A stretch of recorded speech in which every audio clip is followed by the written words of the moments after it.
Alrighty folks, so this garlic experiment that I've been running over the last year here, I've been seeing some really interesting things happening above the surface, and today we're going to figure out what's actually going on beneath the surface here. And the background context on this experiment is that back in the fall, around October, I wanted to begin figuring out, does planting bigger garlic cloves equal bigger heads of garlic that we harvest? And so to really get to the bottom of this one, I went through every single clove of garlic that I have in order to find the 15 biggest cloves of garlic. But then I also went through that garlic to find the 15 smallest cloves of garlic. And then when I was planting my garlic, I kept aside a row for the biggest cloves here and the smallest cloves and planted them directly beside one another. Everything was the exact same. They were planted in 6-inch intervals from a spacing perspective. They were each planted 4 inches deep.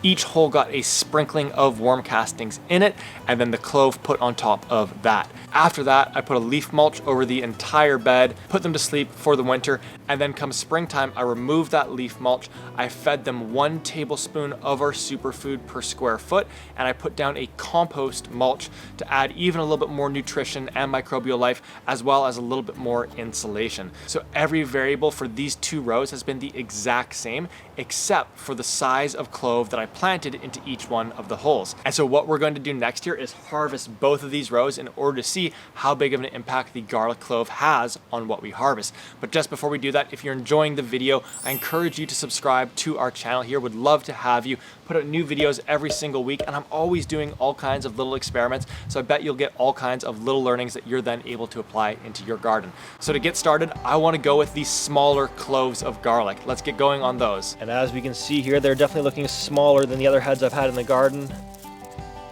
And they're definitely harvested a little bit smaller too.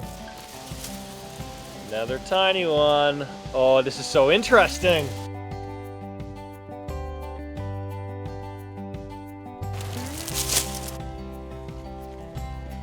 Alrighty, now it's time for the large ones, and this feels like it's the main event. I am excited for this. Oh baby, here we go. Oh yeah! That's what we're talking about. Oh. I mean, come on. Look at that. Alrighty, this one here is an absolute girth monster. Look at that, baby. Okay, here we go.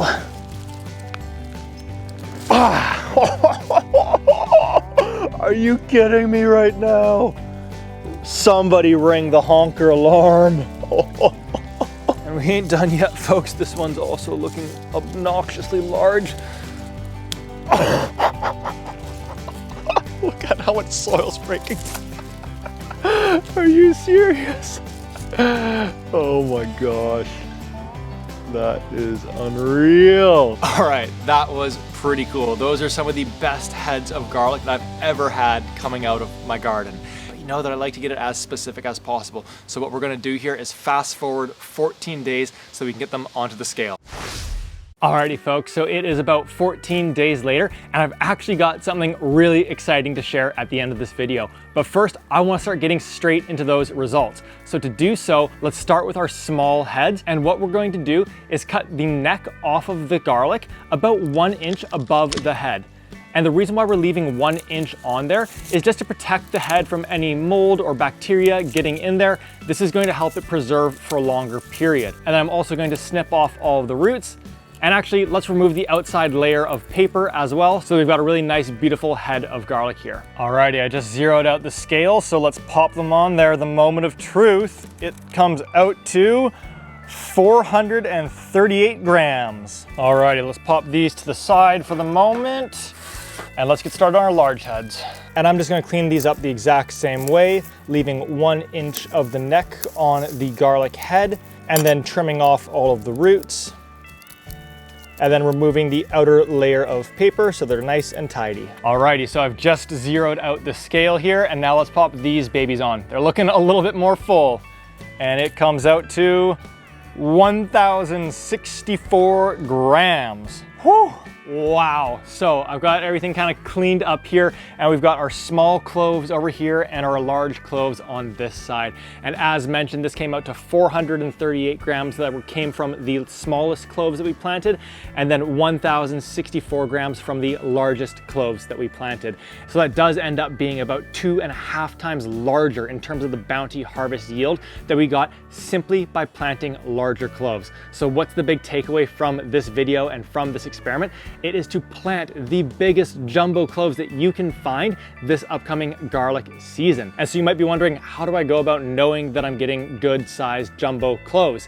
And so as a result of this experiment, we've spent the last month or so going to a whole bunch of different farms and lining up a ton of jumbo garlic. So now on our website, you have the opportunity to buy 10 jumbo cloves, either on their own or multiples of them, or as an add-on to your garlic kit, which will come also with heads of garlic. So if you do want to get your hands on some of those jumbo cloves, just head down to the link in the description of this video to pick yours up before they get sold out for this upcoming season. Other than that, folks, this has been a ton of fun, this experiment. Really great breakthroughs and learnings from my end that has me really excited for this upcoming garlic season. If you do have any questions, leave those down in the comments. Other than that, I can't wait to catch you in the next video. Go get those hands dirty. See you soon.